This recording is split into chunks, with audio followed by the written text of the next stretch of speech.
ہمارے رہنماؤں نے اس لیے اس ہندوستان کو آزاد کیا تاکہ یہاں کے لوگ تمام مل جل کر اور اپنی آزادی سے جیے.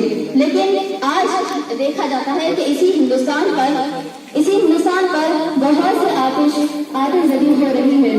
اور آزاد کرنے میں سب سے زیادہ ہاتھ مسلمانوں کا تھا، لیکن مسلمانوں کو ہی اپنے مذہب سے ہٹایا جا رہا ہے. ہمیں چاہیے کہ ہم تمام مل جل کر ایک ہو کر اس لڑائی کو اپنے پر لازم کر کر لڑیں تاکہ ہندوستان احمد کے جیسا آزاد ہو جائے اور اور جمہوری ملک کہلائے. ہم تمام لوگوں کو چاہیے کہ ہم محبت کے ساتھ اپنا پر اختیار کریں گے. جب ہم اپنا پر اختیار کریں گے تبھی ہمارے ہندوستان سے یہ سب چیزیں دور ہو جائے گی.